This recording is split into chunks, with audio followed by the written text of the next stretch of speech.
वालेकुम स्टूडेंट्स। उम्मीद करता हूँ आप सब अच्छे होंगे। आज हमारा दूसरा लेक्चर है इकोनॉमिक्स का। और लास्ट लेक्चर में हमने इकोनॉमिक्स की डेफिनेशन के बारे में पढ़ा था।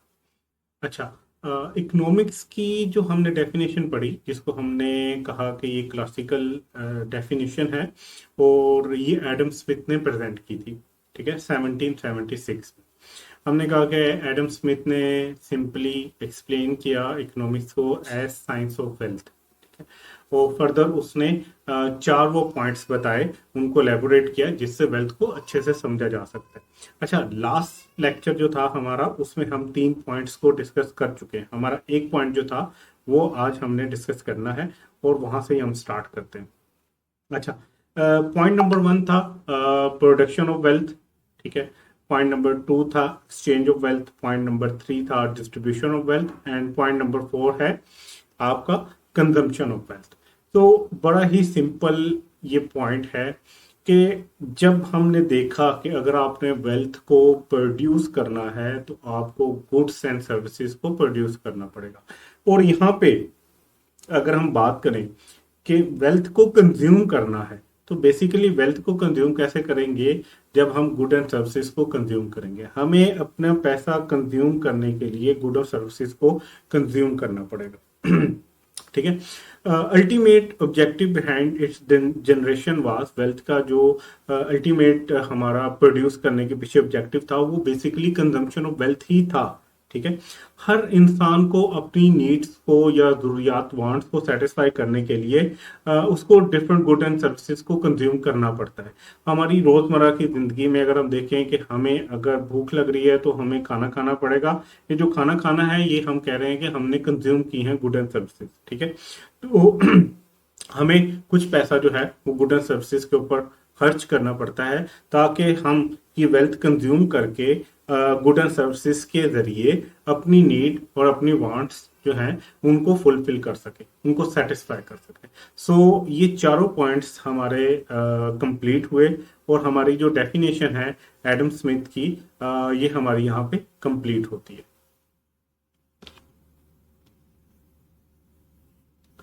अच्छा, नेक्स्ट हमारा जो सेकंड आप कह लें कि आज का टॉपिक है वो है एल्फ्रेड मार्शल की डेफिनेशन इकोनॉमिक्स की, जिसको नियो क्लासिकल जो है डेफिनेशन भी कहते हैं। ठीक है, एल्फ्रेड मार्शल एक इकोनॉमिस्ट थे जिन्होंने जो है वो डेफिनेशन जो है इकोनॉमिक्स की प्रेजेंट की आफ्टर एडम स्मिथ। और अगर हम ये देखें कि इनकी जो डेफिनेशन थी, ये डेफिनेशन इनकी एक बुक थी प्रिंसिपल ऑफ इकोनॉमिक्स, जो कि उन्होंने 1890 के अंदर लिखी। इसका मतलब यह है कि एडम स्मिथ की जो फर्स्ट डेफिनेशन थी इकोनॉमिक्स की, उसके बाद तकरीबन 100 साल से ज्यादा का अरसा लग गया किसी और इकोनॉमिस्ट को इस काबिल होते कि वो इकोनॉमिक्स को नए सिरे से डिफाइन कर सके, या एटलीस्ट नए सिरे से डिफाइन नहीं कर सकते तो आप उसको कुछ नए एस्पेक्ट्स के साथ एक्सप्लेन कर सको कि इकोनॉमिक्स क्या है, या उसमें कोई बेहतरी ला सको। देखिए, हमने जब एडम स्मिथ की बात की थी तो हमने ये कहा था कि एडम स्मिथ की जो डेफिनेशन थी वो बड़ी ही मटेरियलिस्टिक लगती थी और बड़ी ही वेल्थ के ऊपर जो है ना फोकस किया हुआ था एडम स्मिथ ने, कि जो इकोनॉमिक्स है वो वेल्थ की ही बात है, साइंस ऑफ वेल्थ है, उसके अंदर वेल्थ के बारे में ही डिस्कस किया जाता है। तो एक क्रिटिसिज्म था एडम स्मिथ की डेफिनेशन के ऊपर कि एडम स्मिथ जो है इसने ह्यूमन वेलफेयर को बिल्कुल इग्नोर कर दिया। मतलब वेल्थ जनरेट करने से इंसान की भलाई हो, इस चीज को उसने डिस्कस ही नहीं किया। ठीक है, अगर डिस्कस किया भी तो बड़ा इनडायरेक्टली डिस्कस किया। इसी क्रिटिसिज्म को दूर करने के लिए एल्फ्रेड मार्शल ने एक डेफिनेशन प्रेजेंट की। उसने कहा कि देखें, बेशक वेल्थ बहुत जरूरी है। ठीक है, हम अपनी लाइफ में मोस्ट ऑफ द टाइम जो है वो वेल्थ के पीछे ही भाग रहे होते हैं, बेशक बहुत जरूरी है। हमारा ऑफिस में जितना टाइम गुजरता है, हम जितनी आज स्टडी कर रहे हैं, उसके पीछे यही है कि कल को हम जो है वो एक अच्छी जॉब कर सकें, एक अच्छा बिजनेस कर सकें और वेल्थ कमा सकें, वेल्थ को प्रोड्यूस कर सकें। बट क्या हमारा वेल्थ को गैदर करना या वेल्थ को हासिल करना यही ऑब्जेक्टिव है? तो एल्फ्रेड मार्शल ने कहा कि नहीं, ठीक है वेल्थ बहुत जरूरी है, बट ये इंसान का जो वेल्थ को प्रोड्यूस करने की ख्वाहिश है, ये उसको अपने वेलफेयर के साथ एसोसिएट करती है। देखें, मैं अगर वेल्थ कमाना चाहता हूँ तो उसके पीछे क्या है कि मैं अपने वेलफेयर के लिए कुछ चीजें करना चाहता हूँ जिनके लिए मुझे वेल्थ जरूरी है। ठीक है, तो जो एडम था उसकी जो डेफिनेशन थी वो वेल्थ के गिर्द घूमती थी, लेकिन एल्फ्रेड मार्शल ने कहा कि वेल्थ को आप सेकेंडरी इंपॉर्टेंस तो दें, बट मेन इंपॉर्टेंस जो है वो ह्यूमन वेलफेयर को ही देनी पड़ेगी। सो एल्फ्रेड मार्शल ने नियो क्लासिकल अपनी डेफिनेशन जो प्रेजेंट की, उसमें वो कहता है कि इकोनॉमिक्स क्या है, इकोनॉमिक्स जो है वो साइंस ऑफ ह्यूमन वेलफेयर है। ठीक है, इंसान अपनी जिंदगी में कुछ ख्वाहिशात पूरी करना चाहता है, वो इंसानों की फलाह के लिए कुछ काम करना चाहता है, या इंसान अपनी फलाह के लिए कुछ काम करना चाहते हैं, उसके लिए उसे वेल्थ चाहिए और बिल्कुल चाहिए। लेकिन मेन एम जो है वो वेल्थ से ज्यादा ह्यूमन वेलफेयर है। ठीक है, तो इसने इकोनॉमिक्स को ऐसे बयान किया कि economics is the social science as it studies the people in their ordinary business day to day affair of life। इसने कहा कि भाई इकोनॉमिक्स जो है वो सोशल साइंस है और ये लोगों की रोजमर्रा जिंदगी के बारे में आपको बता रहा होता है। ठीक है, बेशक वेल्थ जो है वो सेंट्रल एरिया और ऑफ इंटरेस्ट जरूर है, लेकिन जो मेन चीज है वो इंसान की फलाह है जिसके लिए उसको वेल्थ की जरूरत पड़ती है। ठीक है, तो हमारी सेकंड डेफिनेशन भी कंप्लीट हुई जिसमें हमने बात किया कि जो एल्फ्रेड मार्शल था उसने एडम स्मिथ की डेफिनेशन में कुछ चेंजेस करके प्रेफरेंस किसको दी, ह्यूमन वेलफेयर को दी। ठीक है, और सेकेंडरी किसको रखा, वो वेल्थ को रखा। ठीक है, अब हम थर्ड डेफिनेशन की तरफ आ जाते हैं जिसको मॉडर्न डेफिनेशन कहते हैं। ये अब तक की सबसे कंप्रिहेंसिव और बेस्ट जो थी वो डेफिनेशन थी, जिसको आज तक जो है वो लोग इसी को ही रिकमेंड करते हैं कि ये बहुत अच्छे से अप्रोप्रिएट तरीके से इकोनॉमिक्स को जो है वो एक्सप्लेन करती है। तो रॉबिन्स जो थे, इनकी डेफिनेशन के मुताबिक इकोनॉमिक्स क्या है, इकोनॉमिक्स जो है वो science of scarcity and choices है। ठीक है, तो यहाँ पे दो टर्म्स आ गई, स्कार्सिटी और चॉइसेस। ये दो टर्म्स जो हैं इनको हम आगे चल के समझते हैं।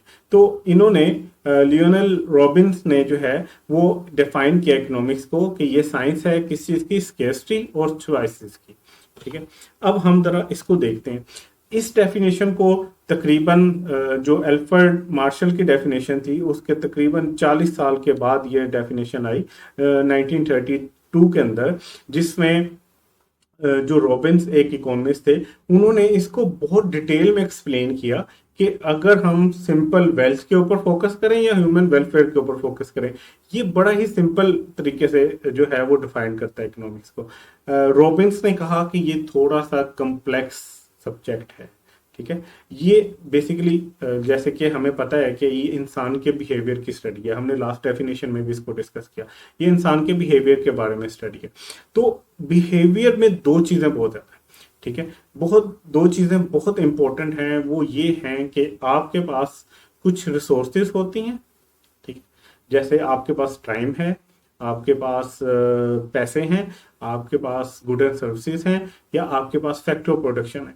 ये कुछ चीजें जो हैं ये आपके रिसोर्सेज ये लिमिटेड होती हैं, और कुछ आपकी जो नीड्स हैं, आपकी जो वांट्स हैं, ये जो है ये बहुत ही अनलिमिटेड होती है।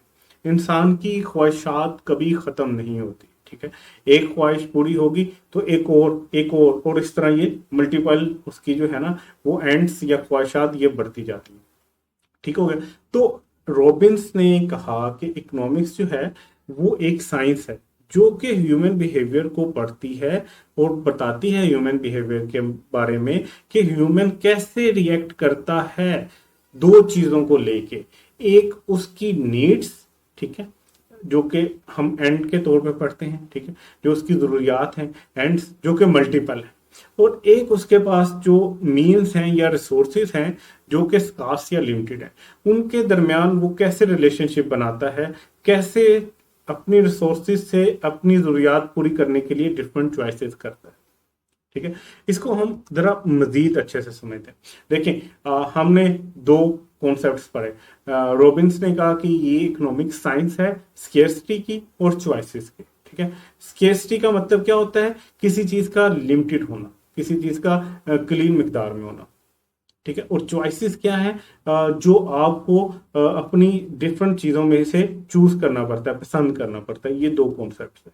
ठीक है। तो अब हम देखते हैं बेसिकली स्कार्स चीजें क्या हैं। वो कहता है इंसान की जिंदगी में ना मल्टीपल एंड्स होते हैं, इंसान की डिफरेंट ख्वाहिशात होती हैं। आपके पास अगर 1,000 रुपया है तो आपकी हो सकता है 3 से 4 जरूरियात हो, जो आप सोच रहे हो कि ये मैं इस 1,000 के अंदर इनमें से कुछ जरूरियात पूरी करूंगा, मेरे पास मजीद पैसे आएंगे तो मैं बाकी जरूरियात भी पूरी करूंगा। सो आपके एंड्स मल्टीपल है। ठीक है।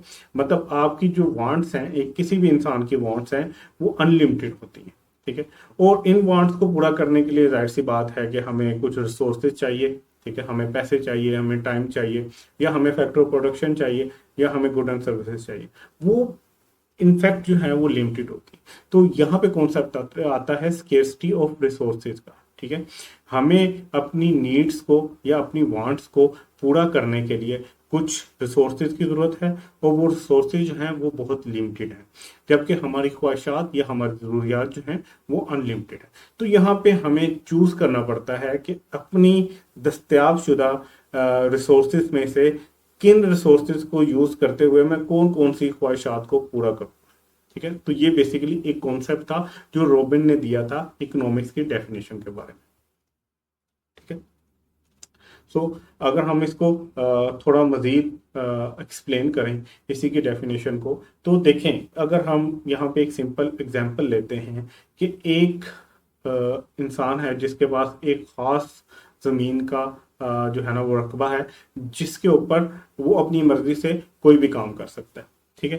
तो फॉर एग्जांपल वो वहां पे चाहे तो कोई चीज काश्त कर सकता है, या वहां पे चाहे तो हो सकता है वो कोई फैक्ट्री लगा ले या घर लगा ले।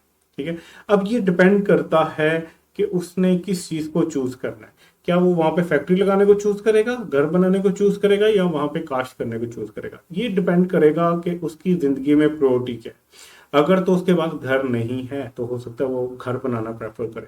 अगर उसके पास घर है और वो जो है ना वो इसके बारे में, फार्मिंग के बारे में बहुत ज्यादा जानता है, उसकी एक्सपर्टीज इसमें है, तो हो सकता है वो फार्मिंग करना वहां पे चाहे।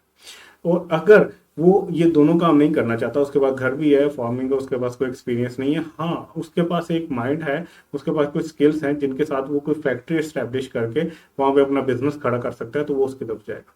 सो एक रकबा, एक पीस ऑफ लैंड जो उसके पास था, ये उसकी रिसोर्स थी, और उस रिसोर्स से उसके पास मल्टीपल एंड से, जिनमें से उसने चूज करना था कि कौन सा सबसे अहम एंड है जिसको वो इस रिसोर्स के साथ फुलफिल करेगा। होप सो आपको क्लियर हुआ होगा। एक और एग्जांपल लेते हैं। ठीक है। आप स्टूडेंट हैं, और फॉर एग्जांपल आपको महीने के स्टार्ट में पेरेंट्स से 30,000 जो है वो आपको पॉकेट मनी मिली। ठीक है। अब ये जो 30,000 है, ये आपके पास लिमिटेड अमाउंट है, एक खास आप कह लें कि ब्रैकेट है जिसके अंदर आपके पास अमाउंट आई है। 30,000 एक नंबर है जो कि लिमिट है, इससे ऊपर नहीं आप जा रहे। ठीक है। तो ये जो 30,000 के आपके पास पैसे आए, पॉकेट मनी आई, ये बेसिकली आपकी रिसोर्स थी। ठीक है। अब आपकी जरूरियात की तरफ आते हैं। ठीक है। वो अनलिमिटेड है, वो मल्टीपल है, एक से ज्यादा है। आपके पास डिफरेंट ख्वाहिशात हैं जो आप पूरा करना चाहते हैं उस 30,000 से। देखिए, आपने दिन में 3 टाइम जो है वो खाना खाना है, ये आपकी एक जरूरियत है, एक जरूरत है जो आपका खाना खाना। आपने हो सकता है कॉलेज की फीस पे करनी हो। सेकंड, हो सकता है आपको कुछ बुक्स खरीदनी हो। फिर आपको फ्यूल के लिए कुछ पैसे रखने होंगे, या ट्रांसपोर्ट के लिए आपको कुछ पैसे रखने होंगे। फिर हो सकता है आप थोड़े बहुत पैसे इसलिए रख लेंगे, खुदा ना खास्ता कहीं पे आपको कहीं मेडिकल की कुछ चीज़ खरीदनी पड़ती है, कोई मेडिसिन खरीदनी पड़ती है, तो इस तरह के केस में भी आप अपने पास पैसे रखेंगे। अब आपके पास डिफरेंट और मल्टीपल जो हैं वो एंड्स हैं या आपके वांट्स हैं, और आपके पास रिसोर्स जो है वो बिल्कुल लिमिटेड है। अब आप इसमें से चूज करो। ठीक है। वो चूज कैसे करोगे, इस सारी की स्टडी को क्या कहते हैं, इकोनॉमिक्स कहते हैं। और ये किसके मुताबिक है, ये रॉबिन्स की डेफिनेशन के मुताबिक, कि इंसान कैसे चॉइसेस लेता है अपनी लिमिटेड सी रिसोर्सेज को यूज करते हुए अपनी मल्टीपल जो है ना वांट्स को फुलफिल करने के लिए। तो ये एक पूरी डेफिनेशन है जो रॉबिन ने बताई। सिंपल अगर हम इसको एक लाइन में पढ़ें तो वो कहता है science of scarcity and choices. ये थी रॉबिन की डेफिनेशन। ठीक है। अच्छा, अब कुछ इम्पोर्टेंट टर्मिनोलॉजीज और कॉन्सेप्ट्स को एक दफा देख लेते हैं। सबसे पहले यहाँ पे रॉबिन की डेफिनेशन में एक वर्ड यूज हुआ है, एंड्स। ठीक है, तो एंड्स का मतलब क्या है? वांट्स। ठीक है, जरूरियात। तो ये अनलिमिटेड है। फिर एक वर्ड यूज हुआ है, मीन्स। मीन्स का मतलब है रिसोर्सेस। ठीक है, ये लिमिटेड है। ठीक है, और हमेशा अनलिमिटेड वांट्स जो है वो ज्यादा ही होंगी आपकी लिमिटेड रिसोर्सेज से। अच्छा, अब आगे मूव करते हुए यहाँ पे इसकी डेफिनेशन कंप्लीट होती है रॉबिन्स की। अब हम मजीद कुछ चीज़ों को डिस्कस करते हुए आगे मूव ऑन करेंगे। हम अभी तक तीनों डेफिनेशंस पढ़ चुके हैं, एडम स्मिथ की, एल्फ्रेड मार्शल की और रॉबिन्स की। तीनों डेफिनेशंस हमने पढ़ ली हैं और होप सो के तीनों डेफिनेशंस आपको समझ आ गई। अच्छा, रिसोर्सेज का वर्ड बार बार यूज हो रहा है, याद रखिएगा। एक हमने फैक्टर प्रोडक्शन के बारे में पढ़ा।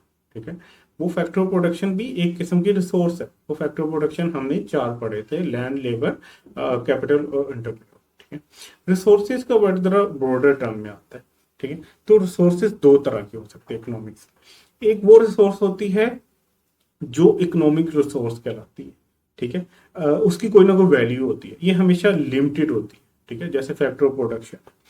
ठीक है, फॉर एग्जांपल हमने, हो सकता है कि ऑयल खरीदना हो, गैस खरीदनी हो, हमने लैंड खरीदनी हो, हमने कोई प्लांट खरीदना हो, ये जो भी चीज़ें हैं सारी, ये क्योंकि इनकी कोई कॉस्ट होती है, क्योंकि ये एक लिमिट में पाई जाती है। ठीक है, ये स्कार्स चीज़ें होती हैं, तो इनकी इकोनॉमिक्स कॉस्ट होती है, इसलिए इनको इकोनॉमिक रिसोर्स कहते हैं। फिर कुछ रिसोर्सेज वो आती हैं जो अनलिमिटेड है। ठीक है, जो फ्री रिसोर्सेज है, एक इकोनॉमिक रिसोर्स होगी और एक फ्री रिसोर्स होगी। ये जो अनलिमिटेड रिसोर्सेज है ना, ये फॉर एग्जांपल आपको हवा जो है वो फ्री में मिल रही होती है। आप बाहर जाएंगे, आप सांस लेने के लिए आपको ऑक्सीजन फ्री में मिल रही है। ठीक है, इन केस फ्यूचर में अल्लाह ना करे कोई ऐसा टाइम आए जब ऑक्सीजन ऑक्सीजन भी आपको खरीदनी पड़े, तो उस टाइम वो भी इकोनॉमिक सोर्स बन जाएगी। फॉर द टाइम बीइंग ये जो है जो एयर है या ऑक्सीजन जो है, ये एक फ्री रिसोर्स है और ये फ्री ऑफ कॉस्ट होती है। या सनलाइट है, ठीक है, इसके कोई आपसे पैसे नहीं लेगा, तो ये फ्री रिसोर्स है। तो रिसोर्सेज का होप तो आपको कॉन्सेप्ट समझ आ गया होगा। नेक्स्ट मूव करते हैं, तो एक कॉन्सेप्ट आता है अपॉर्चुनिटी को। ठीक है, अपॉर्चुनिटी कॉस्ट ये बहुत ही इंपॉर्टेंट कॉन्सेप्ट है, अपॉर्चुनिटी कॉस्ट का।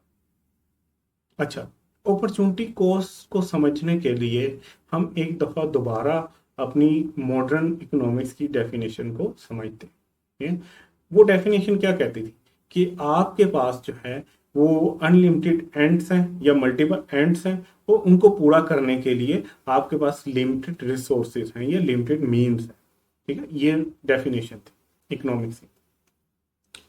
अच्छा, अब क्योंकि आपके पास एंड्स जो हैं वो अनलिमिटेड हैं या मल्टीपल एंड्स हैं, तो आपको चॉइसेस लेनी पड़ती हैं, आपको कुछ चूज करना पड़ता है और कुछ जो है वो छोड़ना पड़ता है। ये जो चीज आप छोड़ रहे हो आपके लिए हो सकता है बहुत जरूरी हो, लेकिन जो चीज आपने परचेज की वो आपकी प्रायोरिटी पे थी, उससे नीचे की प्रायोरिटी पे जो चीज आ रही होगी, जो आपने सेक्रीफाई कर दी, जो आपने फोरगो कर दी, जो आपने छोड़ दी, वो जो चीज है वो आपकी अपॉर्चुनिटी कॉस्ट कहलाएगी। ठीक है, सो बेसिकली अपॉर्चुनिटी कॉस्ट क्या है? The best alternative for gone, जो सबसे बेस्ट चीज थी जो आपने छोड़ दी, किस वजह से? क्योंकि आपके पास लिमिटेड रिसोर्सेज थी, वो आपकी अपॉर्चुनिटी कॉस्ट है। ठीक है, और अगर इसकी एक और डेफिनेशन देखें, तो the next best thing we can purchase and is sacrifice, जो हम परचेज कर सकते थे अगर हमारे पास रिसोर्सेज ज़्यादा होती, बट हमने सेक्रीफाइस कर दी ड्यू टू लिमिटेड रिसोर्सेज, वो जो चीज़ हमने छोड़ दी वो हमारी अपॉर्चुनिटी कॉस्ट। ठीक है, तो अपॉर्चुनिटी कॉस्ट का जो हमारा कॉन्सेप्ट है, इसकी कुछ एग्जांपल्स देख लेते हैं। अच्छा, सबसे पहले एक जनरल एग्जांपल देख लेते हैं। फॉर एग्जांपल, आपके पास पॉकेट में 5,000 है। ठीक है, और 5,000 से आपने सोचा कि मैं आज एक बहुत अच्छा 5 स्टार रेस्टोरेंट से जो है वो डिनर करूँगा। ठीक है, आपने ये सारा कुछ प्लान किया हुआ था, आपके पास सिर्फ 5,000 ही, बट हुआ क्या? ड्यू टू सम रीज़न आपके रूममेट को कोई ज़रूरत थी या कोई इमरजेंसी आ गई, किसी भी रीज़न की वजह से हो सकता है कि वो आपसे पैसे मांगे, ठीक है, और आपको उसको देने पड़े। अब आपके पास दो इस टाइम जो हैं वो एंड्स हैं। एक तो आप अपनी मर्जी के मुताबिक बहुत अच्छा सा डिनर कर सकते हो किसी अच्छे से रेस्टोरेंट में। सेकंड क्या है कि आप अपने रूममेट को पैसे दे सकते हो, उसकी ज़रूरत पूरी हो सकती है। अब आप अपनी प्रायोरिटी देखोगे तो हो सकता है आपकी प्रायोरिटी क्या हो कि आप अपने रूममेट को प्रेफर करो कि यार वो ज़रूरत में है, उसको मैं पैसे दे दूं। आप उसको पैसे दे दो और आप फोरगो क्या करोगे, वो 5000 का जो लग्जरी किस्म का आप डिनर करने जा रहे थे वो आपने फोरगो कर। ये जो 5000 का लग्जरी किस्म का डिनर फोरगो किया है, ये बेसिकली आपकी अपॉर्चुनिटी कॉस्ट है, ठीक है। अब इसको जरा समझ लेते हैं। अच्छा, यहाँ पे एक और इकोनॉमिक टर्म आपके सामने आ गई इकोनॉमिक्स की, जिसको कहते हैं हाउस होल्ड। हाउस होल्ड का मतलब क्या है? हाउस होल्ड का मतलब है हम आम लोग जो एक इकोनॉमी में रह रहे होते हैं, एक घर जो चल रहा होता है उसके अफराद हाउस होल्ड कहलाएंगे, ठीक है। एक कंज्यूमर जो जाके चीजें खरीद के कंज्यूम कर रहा होता है वो हाउस होल्ड कहलाएगा, ठीक है।